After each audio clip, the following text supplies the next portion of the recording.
En Prusia, primeras innovaciones de Federico II. Federico II vivía para el trabajo. Lamentaba que el día solo tuviese 24 horas. Estudiaba por sí mismo las innumerables cuestiones de gobierno, lo decidía todo. Trabajo con ambas manos, una para el ejército y la otra para el pueblo y las artes. Invitó por carta a todos los sabios de Europa a establecerse en Berlín, pero el único en acudir fue el francés Maupertuis, quien, con sus medidas del meridiano, efectuadas en el norte de Suecia, pudo determinar con exactitud el achatamiento del globo terrestre en los polos, descubrimiento que lo hizo mundialmente célebre. Federico Guillermo I había prohibido a los campesinos que destilaran cerveza, según antigua costumbre, en épocas de sementera y siega. Por decreto de Federico II fue abolida, con general alegría, dicha obligación. Los burgueses fundaron de nuevo las sociedades de tiro al arco, que Federico Guillermo también prohibiera. Por propia iniciativa y sin asesorarse de jurisconsultos, prohibió el rey la tortura, salvo en casos de lesa majestad y homicidio, y ordenó que en lo sucesivo se decapitase a los infanticidas, en vez de arrojárselos al agua dentro de un saco cocido, como hasta entonces. Federico creó escuelas para hijos de soldados católicos. Los pastores protestantes se quejaron de las nuevas fundaciones, pero Federico les replicó tajante: en este país cada uno tiene el derecho de buscar a su antojo la salvación eterna. Las detestables prácticas de los antiguos reclutadores fueron abolidas. Los granaderos gigantes desfilaron por última vez durante las funerales de Federico Guillermo. Después, Federico II solo conservó un batallón en recuerdo del difunto monarca. Tantas innovaciones calificaron al nuevo rey de revolucionario. Cuando Federico ascendió al trono en París, se murmuraba que Voltaire sería el primer ministro del rey de Prusia. Era inútil, puesto que su vasallo reinaba ya en Berlín. Un autócrata temible en palacios versallescos. Cuando Voltaire pudo echar un vistazo en la corte de Prusia, observó con su habitual ironía que el monarca tenía un gran canciller que no hablaba nunca, un montero mayor que jamás se había permitido dispararle a una codorniz, un gran maestre de ceremonias que nunca arreglaba nada, un copero mayor que ignoraba si tenía vino en la bodega, un caballerizo mayor que no tenía autorización ni para ensillar un caballo, y una ayuda de cámara que jamás había presentado su camisa al rey. Riquísimo como era, Voltaire hubiera podido costearse los gastos de una semana de viaje en Reinsberg, y sin embargo exigió su reembolso. A regañadientes, Federico le pagó los 1.300 escudos por los 6 días. El monarca, escribió un amigo: nunca un bufón de corte recibió tan buen salario. La alta sociedad, que tantas esperanzas había puesto en el nuevo rey, se indignaba de su desprecio por las maneras. Un día, ciertas damas le preguntaron por cuál de ellas tenía preferencia, y Federico respondió amable: por la más estúpida. Trataba a los presuntuosos jóvenes de la nobleza como vulgares vagabundos y hallaba a sus viejos generales incultos en exceso. Como no sentía escrúpulo en manifestarlo, la corte callaba y se tragaba su rencor. Federico juzgaba ser el único idóneo en problemas políticos. Los cortesanos comprobaron pronto la inutilidad de toda objeción o proposición no requerida por su majestad. Federico se encontraba plenamente persuadido de que lo veía todo mejor que nadie. Un día apostrofó un ministro: pero querido, usted no entiende nada de nada. Ocúpese de sus asuntos. Las contradicciones lo enfurecían. Consciente de esta debilidad congénita, para no adoptar decisiones precipitadas, dominado por la cólera, evitaba la presencia de sus colaboradores. Les permitía expresar por carta cuanto tenían algo que decir, y el rey anotaba al margen sus decisiones con nerviosa escritura. Tanto de la palabra como por escrito, el rey exigía textos claros y concisos. Sus anotaciones manuscritas se limitaban con frecuencia a una sola palabra, reveladora de la opinión regia. Por ejemplo: grandísimo granuja, caprichoso, idiota, etc. Federico iba a menudo con sus amigos a las afueras de Potsdam, a una colina calva de pendientes abruptas.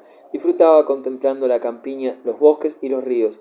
Allí le construyó Knobelsdorff una graciosa residencia veraniega a la que adjudicó el nombre de Sanssouci, despreocupación, y que decoró con refinamiento.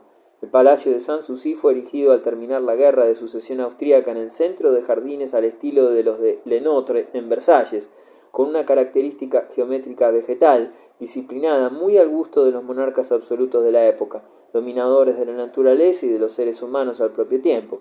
Allí se conservó durante mucho tiempo la sala de música del rey filósofo y la habitación de Voltaire. En las paredes, cuadros de Watteau, el gran pintor francés. En invierno residía en el palacio de Potsdam, transformado a su gusto. Era el monumento conmemorativo de su conquista de Silesia, terminado en 1763. Sus paredes y el suelo estaban cubiertos de mármol silesiano, y la sala de fiestas aparecía adornada con cuadros que recordaban a las grandes hazañas del gran elector. La capital prusiana había mejorado bastante durante aquel siglo. A tal respecto, dice el historiador Pirén, Berlín, urbanizado por Federico II y por Federico Guillermo I, también adoptó fisonomía de capital.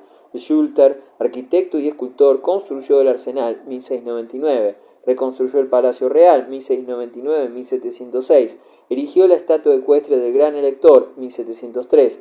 Cerca de Berlín se alza el castillo de Charlottenburgo, cuyos jardines en estilo francés trazó Le Notre. Se edificaron los palacios del príncipe Federico Carlos, 1737, y de los Inválidos, 1748, mientras que las puertas de la ciudad Federico II hizo construir en el más puro estilo francés según los planos del arquitecto alemán. Federico aún tenía tiempo de escribir poemas, ensayos y tratados con gran variedad de temas, para satisfacción propia y la de sus amigos. La historia de mi tiempo y la historia de la casa de Brandenburgo fueron muy elogiadas por sus contemporáneos. Saint-Beuve diría, Federico es uno de los mejores historiadores que nosotros poseemos. Digo nosotros porque escribía y pensaba en francés. Por su parte, el filósofo Guillermo Dittli ha considerado a Federico el Grande como el mayor filósofo del siglo de la Ilustración, junto con Voltaire, Diderot y Lessing. De hecho, Federico redactó sus consideraciones sobre historia contemporánea para su exclusivo uso, mientras que en la vida ordinaria ocultaba sus proyectos y opiniones hasta ser el soberano más impenetrable de su época. Hablaba en sus escritos abiertamente de su política y estrategia, reconociendo sus errores sin la menor excusa. En conjunto se mostraba modesto en exceso, ya que en cuanto a música sobrepujaba a muchos ejecutantes y compositores de su tiempo. Federico, las mujeres y los amigos. Federico nunca amó realmente a su mujer. Al principio del matrimonio y luego, durante bastante tiempo, ambos esposos vivieron en correcta armonía, pero la guerra los alejó por completo y no tuvieron hijos. Federico se enfadaba muchísimo si a alguien por inadvertencia le faltaba el respeto a su esposa. Con todo, no disimulaba su absoluta indiferencia hacia ella. Poznan y Sanssouci eran lugares prohibidos para ella. Incluso si el monarca estaba enfermo, se le impedía acudir a su lado. En Berlín los esposos solo coincidían en recepciones muy importantes. Los maledicientes decían que Federico era un homosexual, pero la investigación histórica no ha aportado pruebas. Cierto es que Federico se interesaba muy poco por el bello sexo, y las damas de la corte lo aburrían mortalmente. En uno de sus más acerbos poemas les desea que tengan amantes sordos, para que los pobres sufran menos con el terrible vacío de su charlatanería.